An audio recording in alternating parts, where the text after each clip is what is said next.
물을 사용을 할 때 한꺼번에 물을 많이 넣는 것보다 이렇게 조금씩 한 다음에 얘를 이렇게 주물주물해서 엿기름물을, 그 방법이 뭐야?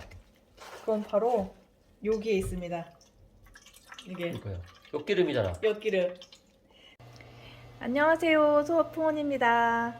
오늘은 달달하고 맛있는 저희 소풍온 생강청을 이용한 식혜를 만들어 보도록 하겠습니다. 이제 엿기름을 만들어 볼 건데요. 우선 저는 이거를 사용을 할 거예요. 여기 국산, 순 한국산 고추장 색혜용 해가지고 엿기름인데, 여기 보면은 임실 양념마을에서 만든 엿기름이에요. 요거를 사용할 거고, 그리고 엿기름을 고르실 때 요거를 보시면 좋아요. 여기 보면 하얀 분이 이게 되게 많잖아요. 요 분이 많을수록 엿기름 물이 더 잘 우러나고 맛있다고 하거든요. 요런 게 많이 있는 거를 있으면은 요런 걸 고르시면은 더 맛있는 식혜 만들 수 있을 것 같아요. 우선 한번 만들어 볼 건데, 요거를 그냥 물에다 바로 넣고 만들어도 되고요. 아니면은 그렇게 만들면은 나중에 이렇게 엿기름 이 찌꺼기를 걸러내기가 되게 힘들어요. 그래서 저는 그동안 이제 계속 사용했던 건데, 요 면포에다가 요 엿기름을 넣어서 이렇게 엿기름 물을 우러내면은 그냥 이것만 건져내면 되니까 이렇게 편하게 엿기름 물을 만들 수가 있어요. 이거를 저는 좀 미지근한 물을 사용할 거예요. 찬물로 사용하는 것보다 약간 미지근한 물을 사용을 하면은 좀 더 잘 우러나고요. 물을 사용을 할 때 한꺼번에 물을 많이 넣는 것보다 이렇게 조금씩 한 다음에 얘를 이렇게 주물주물해서 엿기름 물을 이렇게 빼주면은 좀 더 쉽게 엿기름 물을 만들 수가 있습니다. 식혜를 맛있게 만드는 방법이 있어? 있죠? 내가 그거를 배웠지. 얼마나 맛있길래 우리 엄마? 훨씬 더 맛있어요. 옛날에 우리 엄마들이 만드는 그런 맛? 그런 맛. 우리 엄마는 되게 맛없겠는데? 우리 엄마랑 맛있게 만들었어. 기대되는데? 와. 그 방법이 뭐야? 그건 바로 여기에 있습니다. 이게 이거요. 엿기름이잖아. 엿기름. 대부분 엿기름 물을 만들 때 엿기름 100g에 물 1리터를 기본적으로 이게 하더라고요. 근데 그렇게 하는 것보다 물 양보다 엿기름 양을 더 많이 넣으면은 식혜가 더 맛있게 돼요. 제가 만드는 방법은, 저희가 지금 물을 4리터를 잡았거든요. 거기다가 엿기름 500g. 그래서 다른 게 만드는 레시피보다 엿기름 양을 좀 더 넣습니다. 이렇게 하면은 더 맛있게 만들어져요. 이렇게 하면은 이렇게 뽀얗게 우러나죠. 이렇게 한번, 와, 이렇게 짜면은 이렇게 우러나요. 근데 여기다가 또 물을 붓는 게 아니고요. 이렇게 1차적으로 짠 거는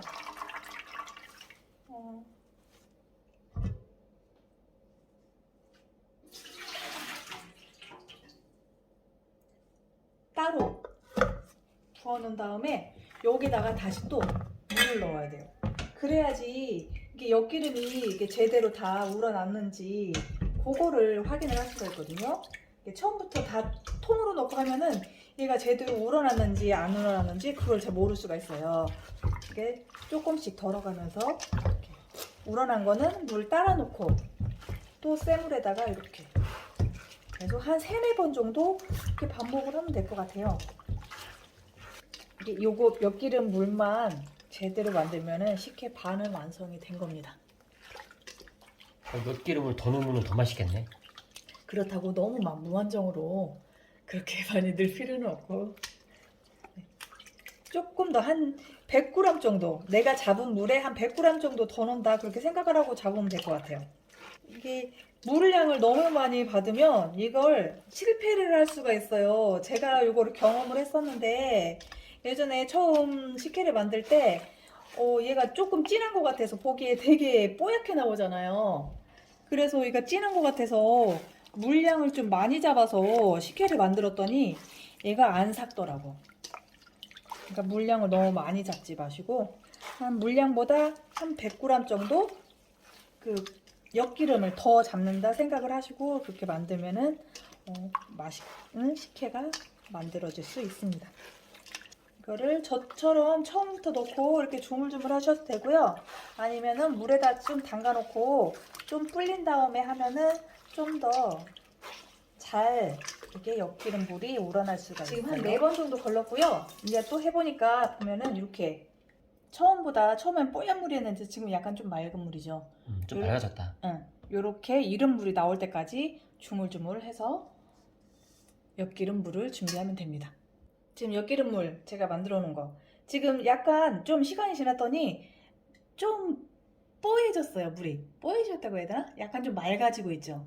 이렇게 놔두면은 밑에 전분이 가라앉아요. 그런 다음에 위에 물만 사용을 하시면 됩니다. 밑 전분을 걸러내고. 음. 그래. 그래야지 이게 맑은 식혜가 되는 거예요. 그냥 이 물을 그냥 쓰는 게 아니고. 네. 근데 이 물을 그냥 써도 되는데 그냥 쓰면은 얘가 좀 만들고 나면 색깔이 탁해진다 그래요. 그러니까 맑은 식혜를 원하시면은 좀 걸러냈다가 사용하시면 됩니다. 보면은 20분이 지난 상태인데 약간 좀 뽀얗죠 위에가. 그러니까 아까는 하얘었는데. 이제 전분이 좀 가라앉았어요. 더 놔둬도 되고 그냥 이 상태에서 해도 되고 조심히 전분이 같이 안 따라오게. 여기 위에 좀 보여봐 줘봐. 여기 보면은 전분이 보이지 위에 막 가라앉은 거. 응. 최대한 조금 들어가는 거는 상관없으니까 이렇게 따라놓은 엿기름 물을 밥하고 저희는 밥을 이만큼 해서 여기다가 밥을 넣어서 밥이 다 풀어지게끔 이렇게 너무 으깨지는 말고요. 밥알이 따로따로 떨어지게끔 이렇게 잘 살살 풀어주세요. 그래서 꼬드밥을 하면은 좋은데 저희는 약간 밥이 질기는 한데 그냥 있는 밥을 활용을 하다 보니까 이걸로 한 거고요. 만약에 밥을 지어서 하실 때는 약간 되게 되직하게 만드시면 될 것 같아요. 한쪽에다가 얘는 왜 이렇게 덜어놨어? 그거는 우리가 오늘 단호박 식혜를 만들 거잖아요. 근데 단호박을 걔를 갈 때 물을 좀 넣어야 되는데 그냥 일반 물 넣는 것보다 낫거든요. 그래서 단호박 갈 때 쓰려고 엿기름을 조금 남겨뒀습니다. 이렇게 사용하시면 돼요. 이렇게 보면 밥알을 이렇게 다 폈어요. 이렇게 해준 다음에 이제 이렇게 밥통에 넣고요. 이거를 취사에 놓지 말고요. 그냥 보온에다가 이렇게 놓으시면 돼요. 보온이 시작되었습니다. 그러고 난 다음에 한 4시간 정도 지나면 한번 열어보세요. 그러면 밥알이 동동 뜨면 그게 이제 거의 다 완성이 된 거니까요. 보면 이제 짠 식혜 같지? 야, 식혜 색깔 난다. 이제 나오지? 먹어도 되는 거야? 안 되지. 안 돼? 지금 너무 먹으면 맛없어. 이제 맛있게 만들어 줄게요. 이제 이거를 맛있게 먹으려면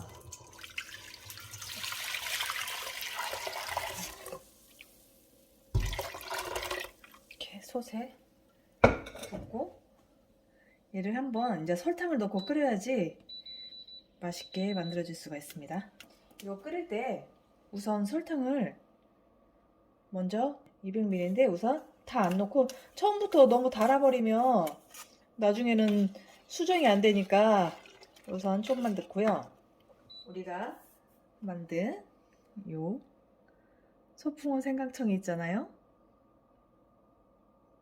요거를 넣어서 생강 식혜를 한번 만들어 보도록 하겠습니다.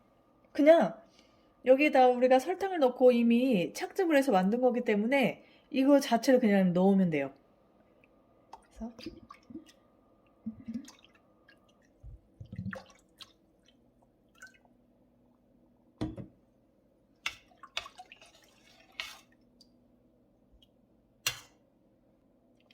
오, 생강의 매콤한 맛이 딱 나네.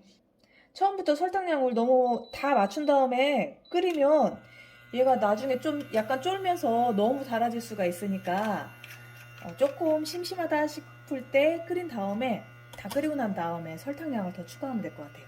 식혜를 만들고 끓일 때 이렇게 버큼이 좀 많이 나거든요. 요런 버큼은 이렇게 걸러가면서 끓여야지 깨끗한 식혜가 된답니다. 이거 이렇게 걸러주세요. 그리고 한번 끓고 나면은 좀 중불로 줄인 다음에 한 번 더 끓이고 끄면 이제 맛있는 식혜가 완성이 된답니다.